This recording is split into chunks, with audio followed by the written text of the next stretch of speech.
Mertua saya menyiramkan secangkir kopi panas ke wajah ayah saya. Di meja makan, saya sendiri. Hanya karena ia menganggap kami keluarga miskin yang tidak pantas duduk satu meja dengannya. Ayah saya tidak berteriak.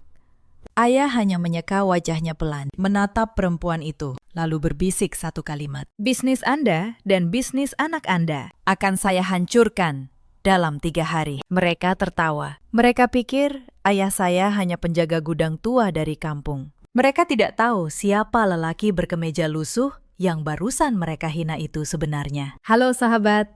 Selamat datang kembali di channel ini. Kalau kalian percaya bahwa harga diri jauh lebih mahal daripada uang, tolong tekan tombol like, subscribe, dan nyalakan lonceng notifikasinya. Tulis di kolom komentar nama kalian dan dari kota mana, supaya saya tahu kalian menemani sampai akhir. Mari kita mulai. Nama saya Anindya, 32 tahun. Saya bekerja sebagai desainer interior di sebuah firma kecil di kawasan Tebet, Jakarta.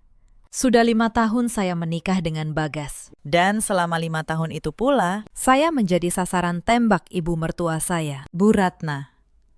Bu Ratna bukan ibu mertua biasa. Ia pemilik Wiranata Group, sebuah perusahaan catering dan penyelenggara acara yang sedang naik daun di Jakarta. Di matanya, dunia terbagi 2. Ada orang berharga dan ada debu. Saya, menurutnya, masuk golongan kedua. Suami saya, Bagas, tidak pernah membela saya. Ia memilih berdiri di sisi ibunya demi ketenangannya sendiri. Setiap kali Bu Ratna menghina, Bagas hanya menunduk atau lebih buruk lagi, ikut tertawa.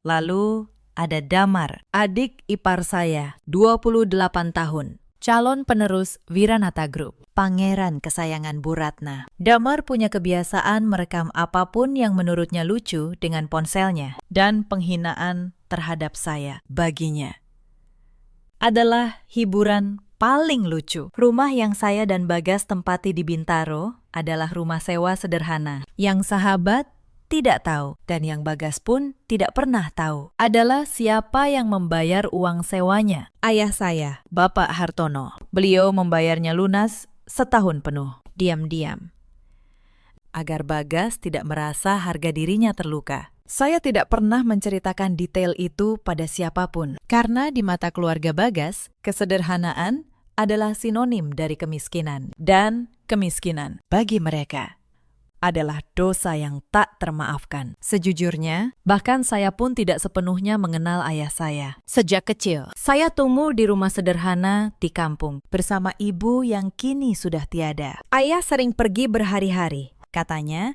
untuk mengurus pekerjaan di kota. Beliau selalu pulang dengan tas usang dan kemeja sederhana. Tidak pernah ada kemewahan. Tidak pernah ada cerita tentang uang. Hanya ada satu hal yang ganjil. Setiap kali ada masalah besar di kampung, jalan rusak yang tiba-tiba diperbaiki, sekolah yang mendadak dapat bantuan, klinik yang muncul entah dari mana, ayah selalu tahu lebih dulu dan selalu tersenyum kecil. Ada orang baik yang mengurusnya, katanya.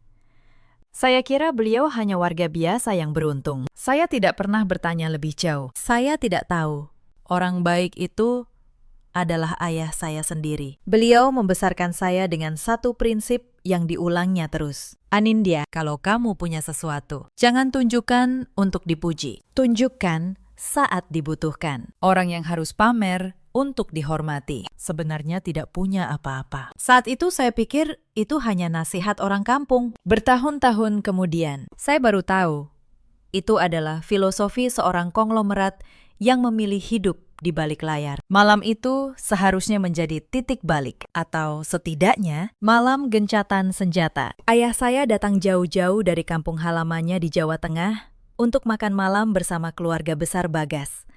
Bagi saya, ini upaya terakhir. Saya ingin Bu Ratna melihat bahwa saya dan keluarga saya bukan sekedar debu yang bisa disingkirkan kapan saja. Saya menghabiskan berjam-jam menata meja makan, memastikan setiap piring dan gelas bersih mengkilap. Saya memasak rendang, opor, dan sayur asam, masakan kesukaan Bagas, dengan tangan saya sendiri. Saya berharap kesempurnaan kecil ini bisa menutup jurang sosial yang tak pernah terucapkan di antara kami. Tepat pukul 7 malam, bel pintu berbunyi. Jantung saya berdebar. Bagas sudah pulang lebih dulu dari kantor, tapi ia hanya berdiri di dapur sambil menatap ponselnya, berpura-pura sibuk. Pintu terbuka. Aroma parfum mahal langsung menyeruak ke ruang tamu mungil kami. Bu Ratna masuk dengan langkah tegap. Kepalanya terangkat tinggi, seolah sedang berjalan di lobi hotel, bukan di ruang tamu menantunya. Gaun sutra merun, kalung berlian di lehernya. Di belakangnya, damar.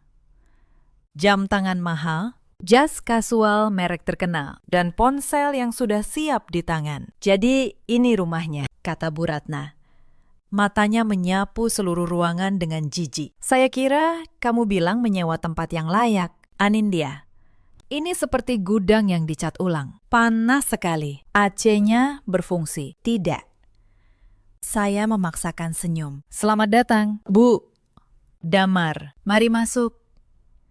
Ayah sudah menunggu di dalam. Bagas langsung mendekati ibunya, mencium tangannya dengan hormat berlebihan. Bu, maaf. Agak sempit, tapi ini yang terbaik yang bisa Anindya siapkan. Ia melirik saya dengan tatapan menyalahkan. Hati saya perih. Bagas selalu memilih sisi yang nyaman untuknya. Ayahmu. Bu Ratna mengernyit. Yang dari kampung itu, apa dia sudah mandi? Saya tidak mau karpet baru saya kotor. Damar mengangkat ponselnya. Pura-pura merekam. Tenang, Bu. Kalau bau, kita bisa pura-pura batuk saja. Saat itulah ayah saya muncul dari ruang tengah. Beliau hanya mengenakan kemeja katun biru muda yang sudah sedikit pudar dan celana krem sederhana. Penampilannya nyaris berlawanan total dengan kemewahan yang dibawa Bu Ratna dan Damar. Tapi di balik kesederhanaan itu, ada ketenangan yang mengakar. Mata ayah memancarkan kehangatan, sekaligus kedalaman yang sulit ditembus. Selamat malam, Nak Bagas, Nak Damar, dan Ibu Ratna. Saya Hartono, ayahnya Anindya. Ayah mengulurkan tangan dengan suara lembut berwibawa. Bu Ratna hanya menyodorkan ujung jari telunjuknya. Menyambut salam itu dengan dingin. Ratna Wiranata, saya rasa Anda tidak perlu tahu urusan bisnis saya. Yang penting, Anda tahu, kami keluarga terpandang di kota ini. Jadi, jaga sikap. Damar bahkan tidak menyentuh tangan ayah. Ia hanya tertawa kecil sambil melirik jam tangannya. Saya harap Anda tidak datang untuk minta modal usaha. Kami sedang sibuk. Lusa kami mengurus pernikahan anak pejabat. Jangan buang waktu kami. Kalimat Damar menusuk saya seperti pisau dingin. Saya menoleh ke Bagas, berharap ia membela, atau setidaknya menegur adiknya. Tapi Bagas hanya menyenggol lengan saya pelan, memberi isyarat agar saya bersabar. Saya benar-benar merasa sendirian. Ayah tidak marah. Beliau hanya menarik tangannya kembali, lalu tersenyum tipis. Senyum yang penuh makna. Senyum yang justru membuat Bu Ratna jengkel. Kenapa Anda tersenyum? Ada yang lucu dari ucapan anak saya, desaknya. Tidak ada yang lucu, Bu, jawab ayah tenang. Saya hanya berpikir, kita punya definisi kesibukan yang sangat berbeda. Kami pun duduk di meja makan. Dan dari situ, malam saya runtuh perlahan. Sebelum saya lanjutkan tentang malam itu, izinkan saya menceritakan luka yang lebih tua. Karena penghinaan malam itu bukan yang pertama. Ia hanya puncak dari gunung yang sudah 5 tahun saya daki sendirian. Di tahun pertama pernikahan, saya kehilangan kandungan saya, bayi pertama kami. Saat saya masih lemah di ranjang rumah sakit, Bu Ratna datang. Bukan membawa doa, ia membawa kalimat. Mungkin ini tanda. Rahim dari keluarga miskin memang tidak sekuat keturunan terpandang. Bagas yang berdiri di samping saya hanya diam. Saya menunggu ia membela. Ia tidak. Itu pertama kalinya saya belajar bahwa di pernikahan ini saya sendirian. Di tahun kedua, saat saya baru saja menyelesaikan proyek desain pertama yang saya banggakan, saya menunjukkan fotonya di meja makan keluarga. Bu Ratna melihatnya sekilas, lalu berkata, "Pekerjaan tukang gambar. Untung saja ada Bagas yang menafkahimu. Kalau tidak, kamu makan apa?" Damar tertawa, lalu mengangkat ponselnya, merekam wajah saya yang malu. Rekaman itu, katanya, untuk koleksi momen lucu keluarga di tahun ketiga saat Lebaran. Seluruh keluarga besar Bagas berkumpul di rumah mewah Bu Ratna. Saya datang membawa rendang dan nastar buatan saya sendiri, berharap diterima. Bu Ratna menyuruh pembantunya membuang makanan saya ke tempat sampah di depan semua orang. Kita tidak makan masakan kampung di rumah ini, katanya. Saya memunguti harga diri saya dari lantai marmer itu, sambil tersenyum. Agar tidak merusak suasana. Setiap kali saya mengadu pada Bagas, jawabannya selalu sama. Sabar, Anindya. Ibu sudah tua, jangan buat keributan. Sabar. Kata itu menjadi penjara saya selama 5 tahun. Saya menelan setiap penghinaan demi sebuah pernikahan yang ternyata hanya saya yang menjaganya. Yang menahan saya tetap berdiri.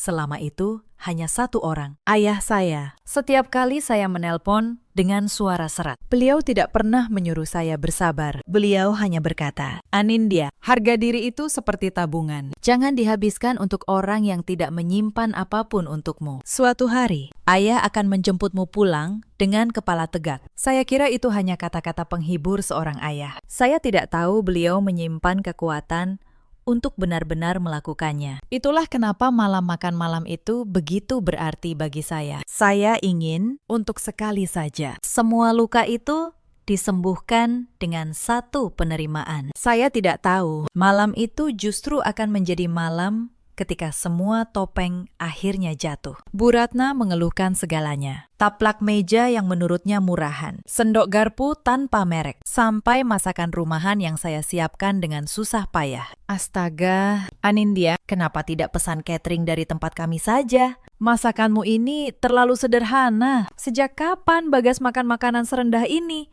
Saya menahan air mata. Bu, ini masakan kesukaan Bagas. Saya membuatnya dengan cinta. Bu Ratna mendengus. Cinta.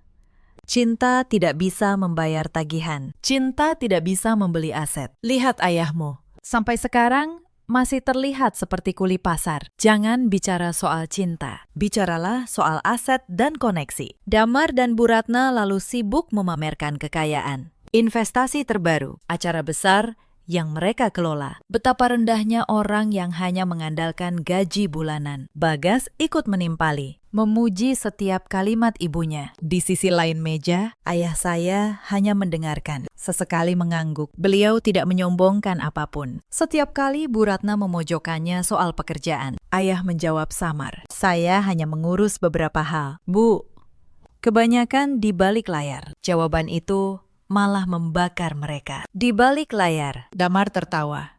Pasti tukang sapu atau buruh shift malam. Tidak mau pamer, karena memang tidak ada yang bisa dipamerkan. Bu Ratna ikut menunjuk-nunjuk ke arah ayah dengan gerakan kasar. Lihat, Bagas, istrimu ini memang dari keluarga yang tidak tahu diri. Tidak tahu standar hidup. Disitulah kesabaran saya habis. Saya bangkit. Tangan saya mengepal di sisi tubuh. Bu, cukup. Itu ayah saya. Anda tidak punya hak menghina beliau seperti itu. Bagas menarik lengan saya. Anindya, duduk. Jangan buat ibu marah. Dia sudah keterlaluan. Mas, suara saya bergetar. Air mata saya menggenang melihat saya hampir menangis. Bu Ratna justru merasa menang. Ia tersenyum sinis. Tangannya meraih cangkir kopi panas di depannya. Matanya menatap ayah saya dengan penghinaan penuh. Lihat ini, Pak Hartono, si miskin. Bu Ratna berdiri, mendekat, dan menuangkan kopi panas itu ke kemeja katun ayah saya. Cairan hitam kecoklatan itu meresap, meninggalkan noda besar di dada. Ini simbol betapa kotornya status Anda di mata saya. Anda hanya sampah yang dibawa oleh putri Anda. Ia meletakkan cangkir itu kembali dengan keras. Suaranya meninggi, penuh kemenangan. Bagas hanya mundur selangkah, tidak berani melawan ibunya. Damar mengangkat ponsel, merekam. Tertawa terbahak-bahak, saya berteriak. Saya langsung menghampiri ayah. Ayah, panas tidak? Kenapa ibu tega begini? Ayah saya tetap berdiri tegak. Beliau menutup mata sejenak, menarik napas, lalu membuka matanya. Dan seketika, semua tawa di ruangan itu terhenti. Ketenangan di mata ayah lenyap, digantikan kilatan amarah yang dingin dan mematikan. Wajah yang biasanya lembut itu kini mengeras. Beliau mengambil serbet, membersihkan kemejanya dengan sangat tenang. Tapi setiap gerakannya dipenuhi ancaman yang tak terucapkan. Ayah melangkah maju, mendekati Bu Ratna, hingga jarak mereka hanya sejengkal. Senyum itu kembali, tapi kali ini senyum yang membuat bulu kuduk Bu Ratna meremang. Beliau mencondongkan tubuh, berbisik. Suaranya sangat rendah, penuh otoritas yang mencekam. Bisnis Anda dan bisnis anak Anda akan saya hancurkan dalam 3 hari, tanpa emosi yang meledak. Justru itu yang membuatnya mengerikan. Bu Ratna sempat tersentak, tapi ia cepat pulih. Tawa sinisnya kembali meledak. Hancurkan.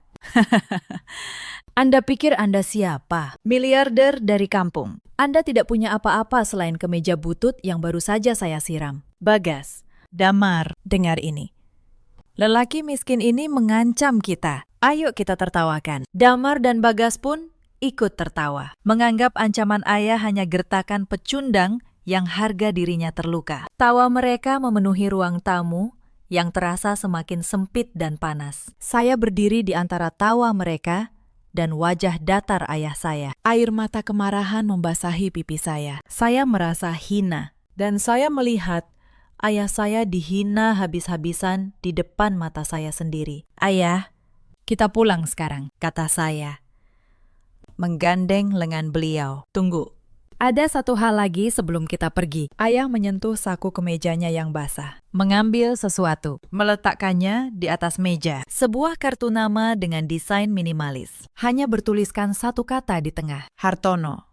Dan di sudut bawah, sebuah logo kecil yang terukir sangat elegan. Bu Ratna dan Damar tidak memperhatikan logo itu. Mereka hanya melihat namanya, lalu tertawa lagi. Kartu nama. Anda pikir ini lelucon? Tertulis apa? Hartono, penjual pecel lele terkaya se-Jawa Tengah. Ejek Damar. Simpan baik-baik kartu itu. Bu, kata ayah pelan. Karena dalam beberapa hari ke depan, Anda akan sangat merindukan nama yang tertera di sana. Beliau menoleh ke saya. Ayo, Nak. Sudah waktunya kita menunjukkan pada mereka arti kehormatan yang sebenarnya. Kami melangkah keluar, meninggalkan mereka yang masih tertawa. Di luar, ayah tidak menuju mobil butut seperti bayangan keluarga Bagas. Sebuah sedan hitam mengkilap sudah menunggu di tepi jalan. Sopir berseragam rapi membukakan pintu. Bu Ratna sempat mengintip dari jendela. Ia melihat ayah masuk ke mobil mewah itu, tapi ia hanya menepisnya. Paling-paling taksi online. Dasar miskin. Hanya mampu naik sekali-sekali. Di dalam mobil, ayah merangkul saya yang masih sesenggukan. Tenang, sayang. Mereka tidak tahu siapa ayah.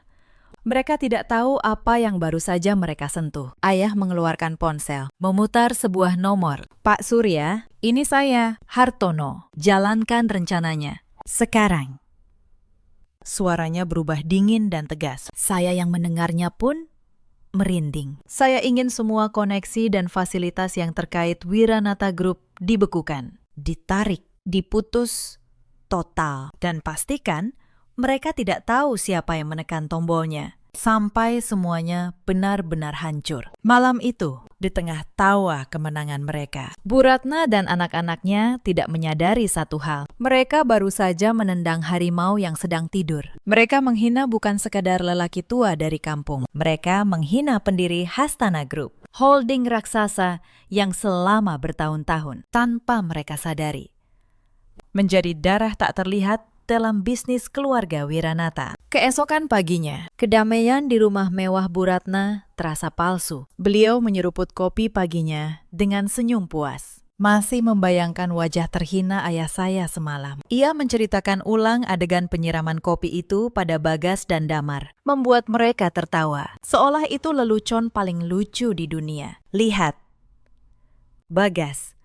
Setidaknya sekarang orang itu tahu tempatnya. Dia tidak akan berani lagi mendekati kita, kata Bu Ratna sambil mengelap bibirnya dengan serbet sutra. Bagas mengangguk. Lega baginya.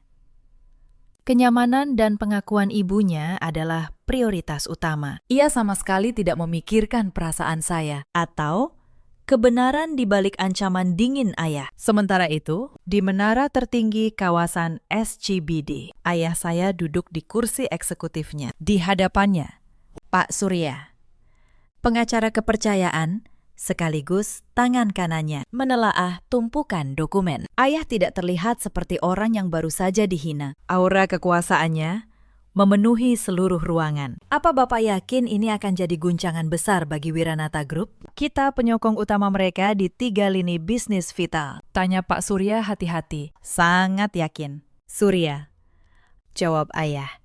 Mereka mengira kesederhanaan adalah kelemahan. Mereka menyentuh harga diri saya. Dan yang lebih parah, harga diri putri saya. Harga yang harus mereka bayar adalah kesombongan mereka sendiri. Saya berdiri di samping ayah pagi itu, mendengarkan rencana yang sudah disusun semalam suntuk. Pertama, pemutusan kontrak sepihak. Bukan hanya kontrak catering, semua kontrak logistik dan suplai bahan baku yang selama ini, tanpa Bu Ratna sadari, dikendalikan oleh anak perusahaan Hastana Group. Kedua, penarikan mendadak seluruh fasilitas pinjaman lunak dari bank-bank rekanan ayah. Fasilitas yang selama ini menjadi modal kerja utama Wiranata Group. Ketiga, pembekuan aset-aset penting yang dijadikan jaminan. Aset yang ternyata memiliki masalah legalitas. Dan kini berada di bawah pengawasan ketat tim hukum ayah. Saya ingin mereka merasakan betul artinya kehancuran, kata ayah. Saya ingin mereka tahu rasanya berdiri tanpa sokongan sepeser pun. Lakukan secara serentak. Surya, mulai siang ini, siang harinya, di kantor Wiranata Group, Damar sedang merayakan kemenangan kecil. Ia baru mendapat kabar bahwa salah satu pesaing utama mereka mengalami masalah. Ia bersorak, merasa bisnisnya tak tertandingi. Lalu, telepon berdering. Panggilan dari klien terbesar mereka, Pak Sutejo, penyelenggara pernikahan akbar anak pejabat yang akan digelar lusa. Wajah Damar pucat seketika. Pak Sutejo, Anda tidak bisa membatalkan kontrak sekarang. Semua sudah kami siapkan, teriaknya. Maaf, Nak Damar, ini bukan pembatalan dari saya. Ini perintah dari holding pendana kami. Mereka memutus semua kerjasama dengan Wiranata Group. Katanya ada masalah etika bisnis yang serius. Masalah etika. Holding apa? Siapa mereka? Saya tidak bisa menyebutkan namanya. Tapi mereka sangat besar. Saya hanya menerima instruksi untuk menghentikan semua transaksi dengan Anda. Telepon ditutup. Damar mematung.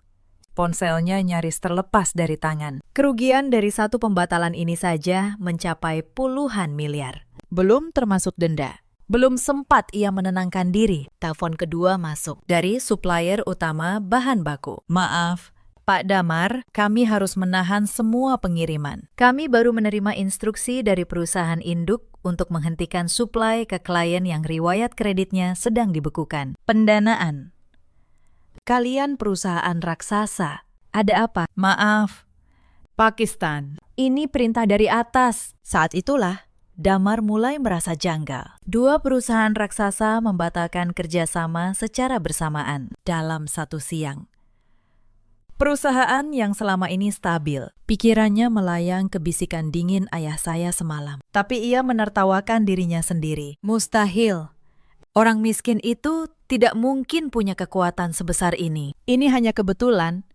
Damar, dalam keputusasaannya, mencoba satu langkah terakhir untuk menyelamatkan dirinya sendiri. Diam-diam, tanpa sepengetahuan ibunya, ia mengalihkan beberapa aset yang tersisa ke namanya. Berniat kabur dengan sisa harta itu sebelum semuanya disita. Ia pikir tidak ada yang tahu, tapi setiap rekening yang ia sentuh, setiap transfer yang ia coba, seolah membeku di tengah jalan. Bank menahan transaksinya dengan alasan pemeriksaan kepatuhan. Tangan tak terlihat itu bahkan sudah memprediksi gerakannya sebelum ia bergerak. Saat Bu Ratna mengetahui apa yang dicoba anak kesayangannya, ia hanya bisa duduk membisu. Pangeran kebanggaannya. Ternyata yang pertama menyiapkan jalan kabur. Lalu datang hari yang paling memalukan. Di sebuah acara amal sosialita yang dulu rutin mereka hadiri sebagai tamu kehormatan, nama Bu Ratna dicoret dari daftar undangan ketika ia tetap nekat datang. Petugas dengan sopan menahannya di pintu. Maaf, Bu, Anda tidak terdaftar. Di belakang petugas itu, ia melihat para perempuan yang dulu memujinya, kini berbisik dan tersenyum sinis ke arahnya. Bu Ratna pulang dengan langkah yang dulu tegap, kini terseret. Untuk pertama kalinya, ia mengerti bagaimana rasanya berdiri di ambang pintu, ditolak, dianggap tidak berharga. Persis seperti yang dulu ia lakukan pada keluarga saya. Malam itu, kata Bagas kemudian pada penyelidiknya. Bu Ratna duduk lama menatap sebuah benda kecil di telapak tangannya. Kartu nama bertuliskan satu kata, Hartono, dengan logo elegan di sudutnya. Kartu yang dulu ia tertawakan, yang nyaris ia buang. Dalam beberapa hari ke depan, Anda akan sangat merindukan nama ini. Begitu kata ayah saya malam itu. Bu Ratna kini mengerti. Setiap kata lelaki itu bukan gertakan. Itu nubuat.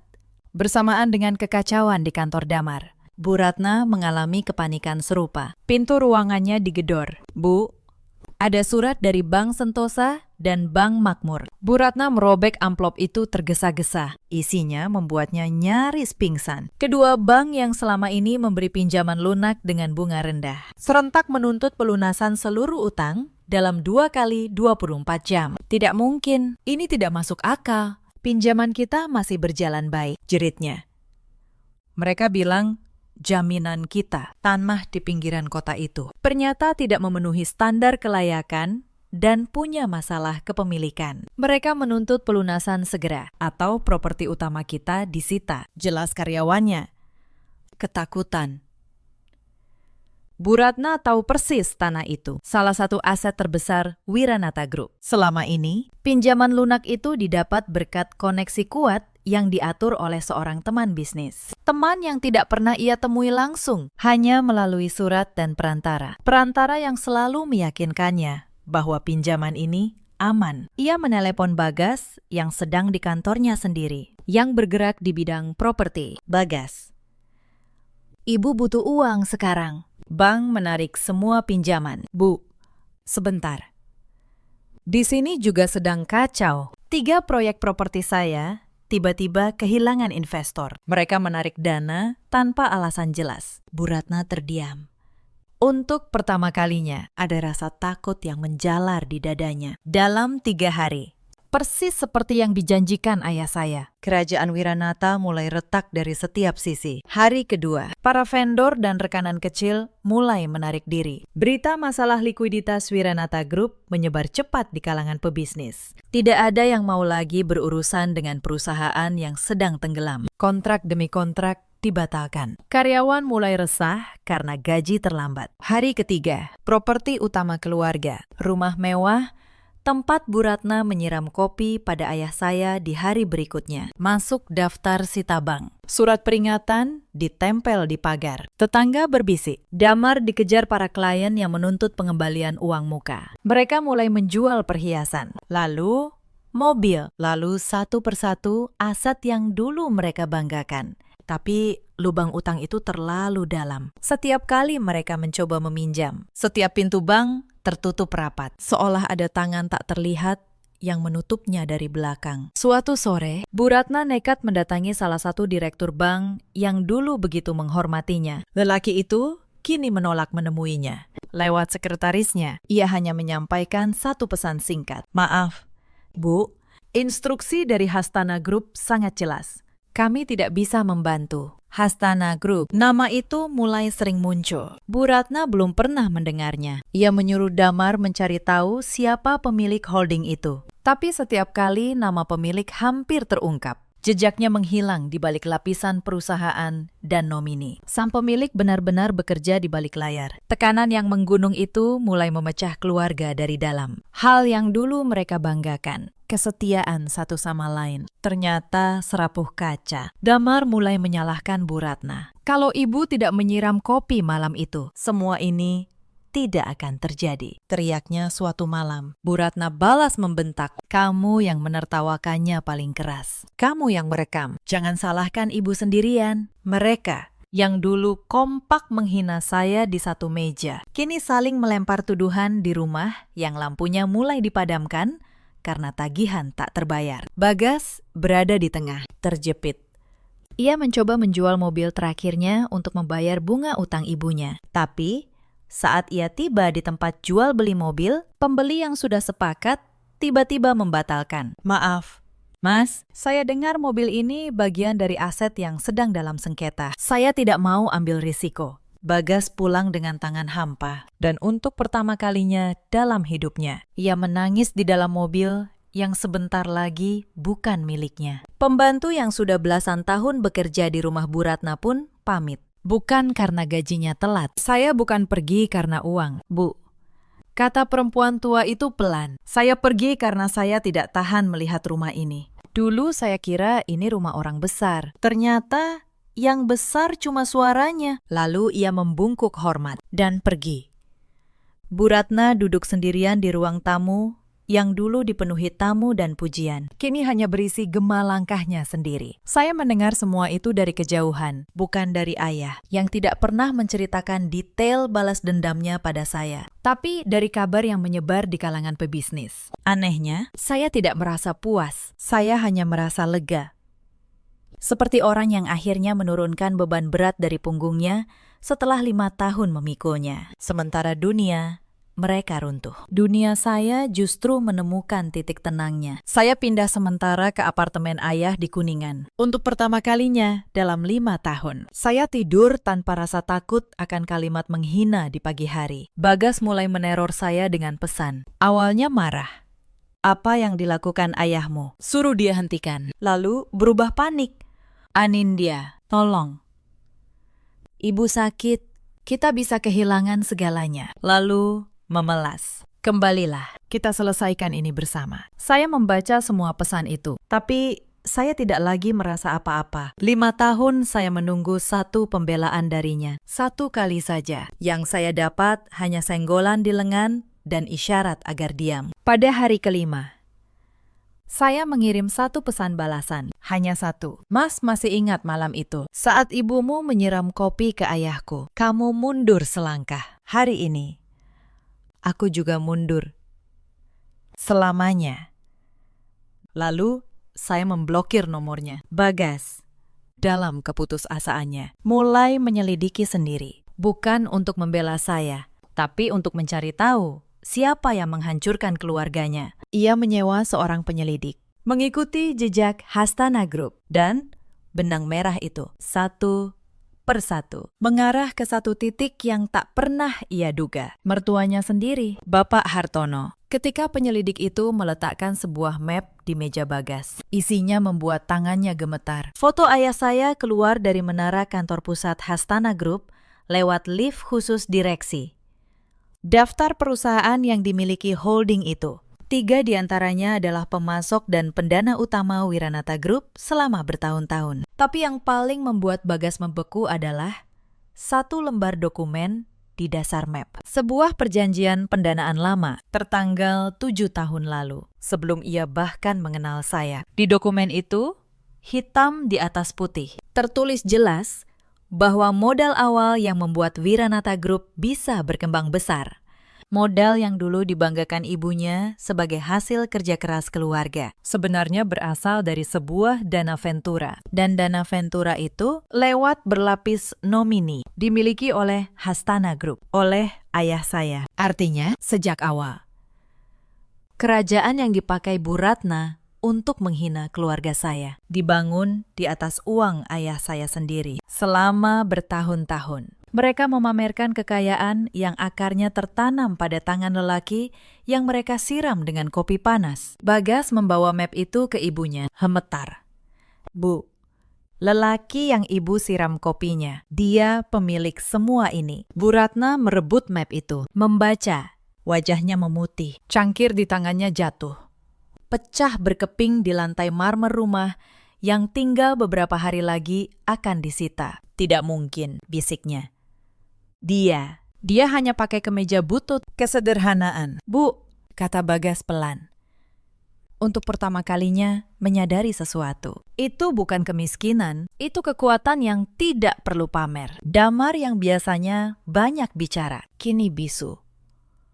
Ponsel yang dulu ia pakai merekam penghinaan, kini penuh pesan dari kreditor dan ancaman hukum. Ia membuka rekaman malam itu. Rekaman ayah saya disiram kopi, rekaman yang dulu ia tertawakan. Kini ia menontonnya dengan tangan dingin. Ia melihat detail yang dulu terlewat, ketenangan di wajah lelaki itu, dan logo kecil di kartu nama yang tertinggal di meja. Logo Hastana Group. Mereka bertiga datang ke Menara Hastana, bukan untuk menghina, untuk memohon. Resepsionis menahan mereka di lobi marmer yang dingin. Mereka menunggu berjam-jam. Bu Ratna, perempuan yang dulu masuk ke ruang tamu saya dengan kepala terangkat, kini duduk di kursi tunggu dengan kepala tertunduk. Pak Surya akhirnya turun.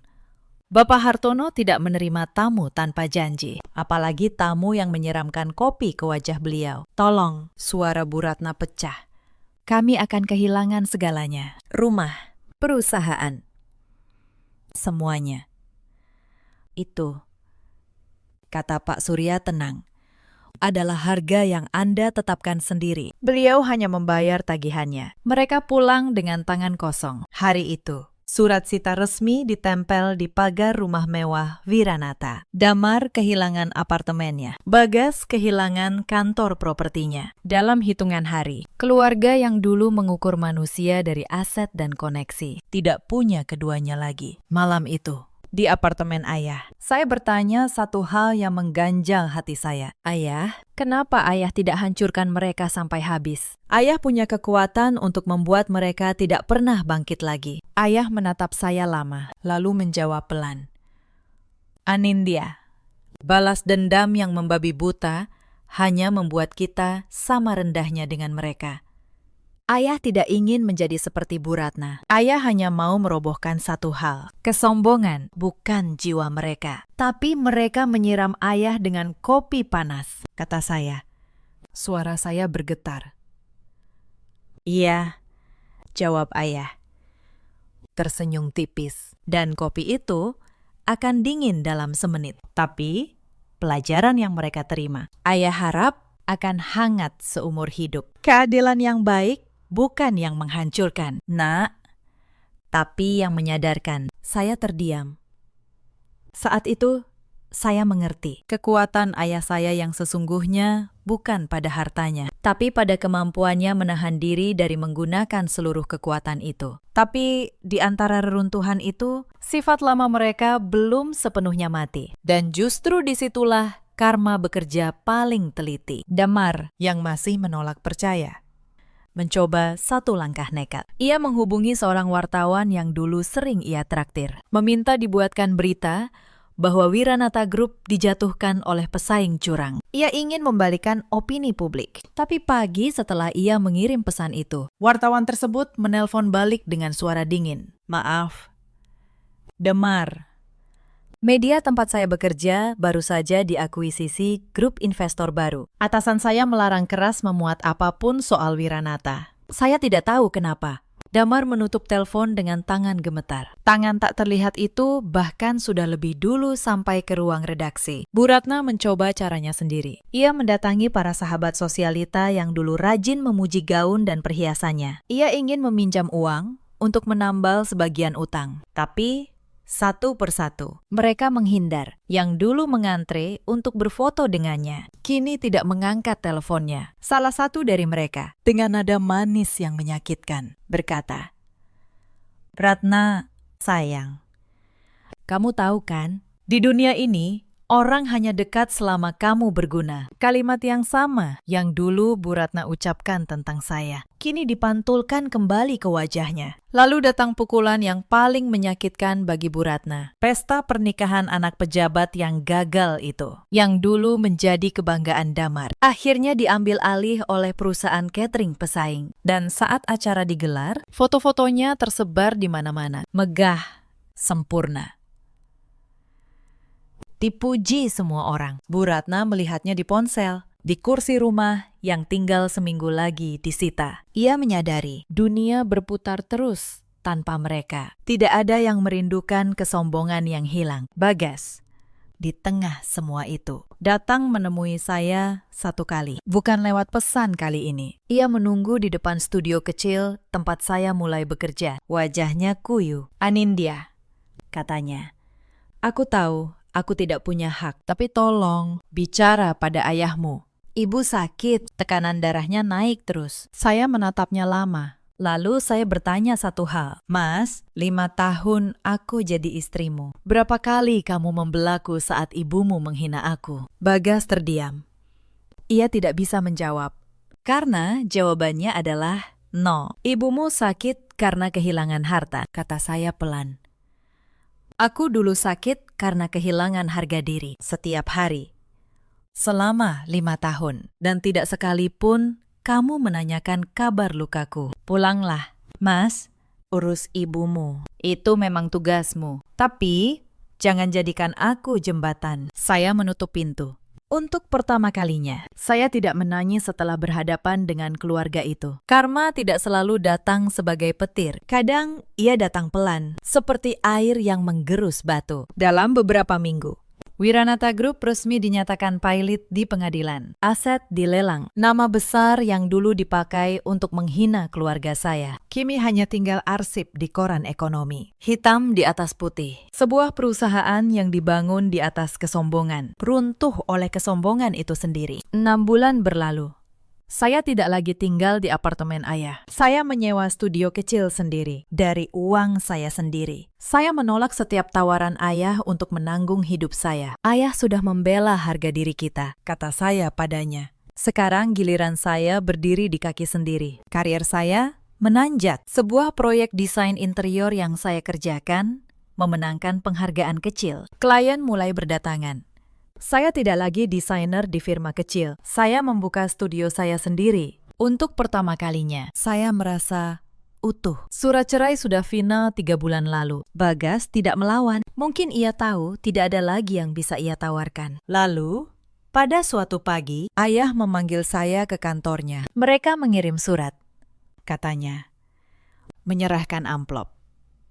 Bu Ratna, Damar, dan Bagas. Mereka minta waktu untuk bertemu, bukan untuk meminta uang. Mereka bilang hanya ingin meminta maaf. Saya menatap ayah.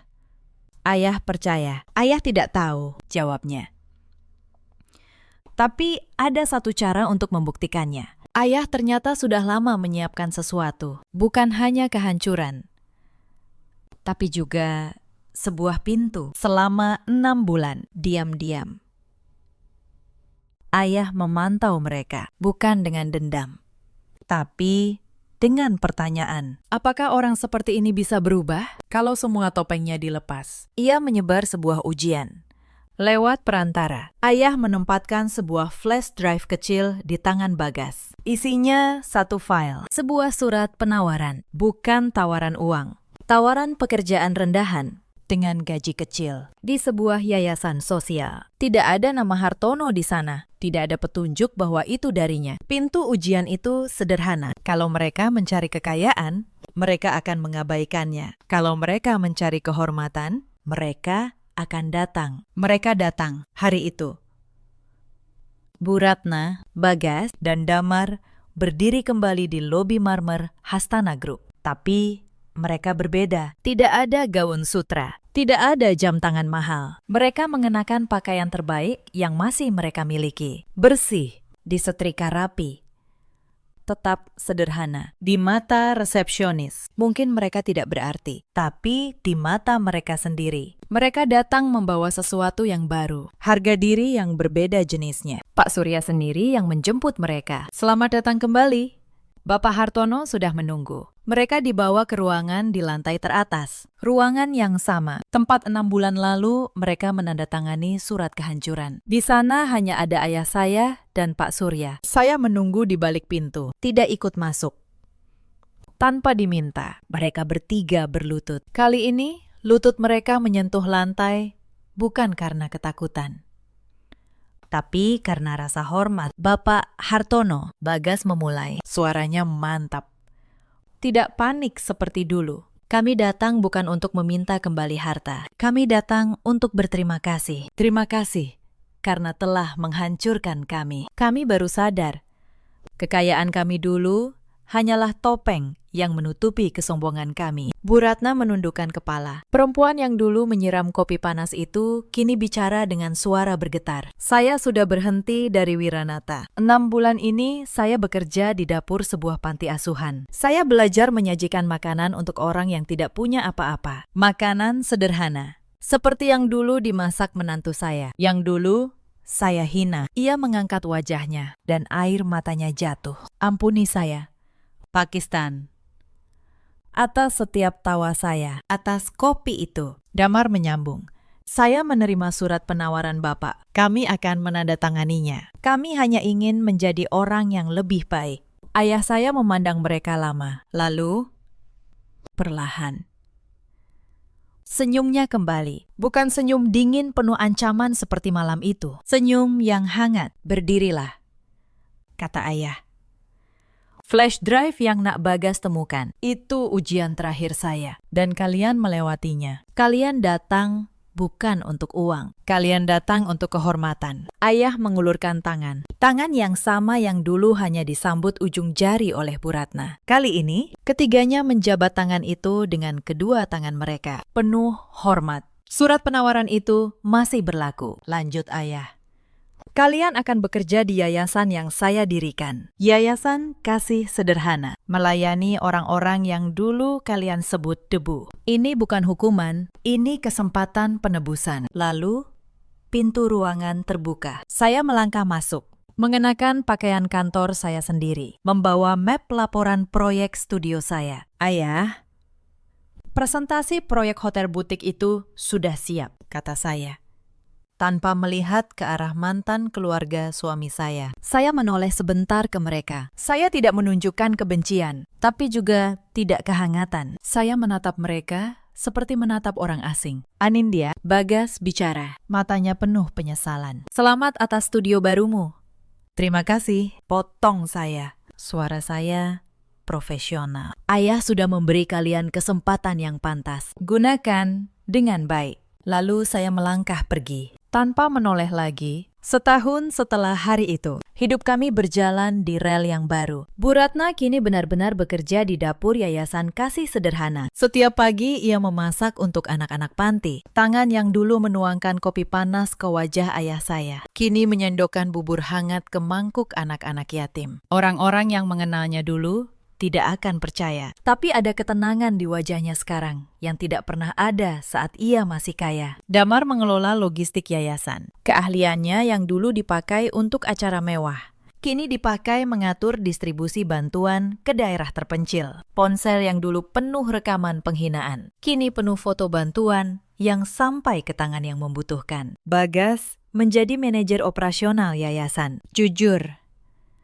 rendah hati, dan untuk pertama kalinya, ia membela orang lemah, bukan menunduk pada yang kuat. Ia tidak pernah menikah lagi. Mungkin ia masih menyesali apa yang ia hilangkan. Tapi penyesalan, kata ayah saya, adalah awal dari memperbaiki diri, bukan alasan untuk berhenti. Mereka tidak lagi kaya secara materi, tapi untuk pertama kalinya, mereka kaya secara moral. Dan saya, studio desain interior saya kini punya 8 karyawan. Saya merancang rumah dan hotel di seluruh kota. Tapi karya yang paling saya banggakan adalah desain ulang ruang bermain di panti asuhan tempat Bu Ratna bekerja. Saya melakukannya gratis, bukan untuk mereka. Untuk anak-anak itu, mahkota yang saya kenakan sekarang bukan dari berlian, bukan dari gelar nyonya besar. Mahkota saya adalah harga diri yang saya temukan kembali setelah ayah saya mengorbankan rahasia terbesarnya untuk membela kami. Sahabat, cerita ini mengajarkan satu hal. Jangan pernah mengukur seseorang dari pakaian yang ia kenakan. Dan jangan pernah menukar harga diri dengan kenyamanan yang dibeli oleh penghinaan. Ada banyak perempuan di luar sana yang seperti saya dulu, menelan hinaan setiap hari, demi menjaga pernikahan yang hanya dijaga oleh satu pihak. Kalian mengira bertahan adalah kekuatan, padahal kadang melangkah pergi dengan kepala tegak jauh lebih kuat. Ada juga banyak suami seperti Bagas di luar sana. Lelaki yang memilih diam saat istrinya dihina demi ketenangannya sendiri. Ketahuilah, diam di hadapan ketidakadilan bukanlah kedamaian. Itu adalah pengkhianatan yang paling sunyi. Dan ada pula para ibu mertua seperti Bu Ratna yang mengira kekayaan membuat mereka berhak merendahkan orang lain, yang lupa bahwa roda kehidupan selalu berputar dan tangan yang hari ini di atas, esok bisa berada paling bawah. Tapi cerita ini juga mengajarkan satu hal lagi, bahwa penyesalan yang tulus selalu diberi ruang untuk penebusan. Ayah saya tidak menghancurkan mereka untuk selamanya. Beliau menghancurkan kesombongan mereka, lalu menawarkan jalan untuk bangkit sebagai manusia yang lebih baik. Karena tujuan keadilan bukan kehancuran. Tujuannya adalah pemulihan kehormatan dalam hidup. Kita semua punya pilihan. Pilihan untuk merendahkan atau memuliakan. Pilihan untuk diam atau membela. Dan pilihan untuk bertahan dalam luka atau melangkah menuju harga diri. Kalau cerita ini menyentuh hati kalian, ceritakan kisah kalian sendiri di kolom komentar. Tulis dari kota mana kalian menonton. Dan terima kasih sudah menemani saya sampai akhir.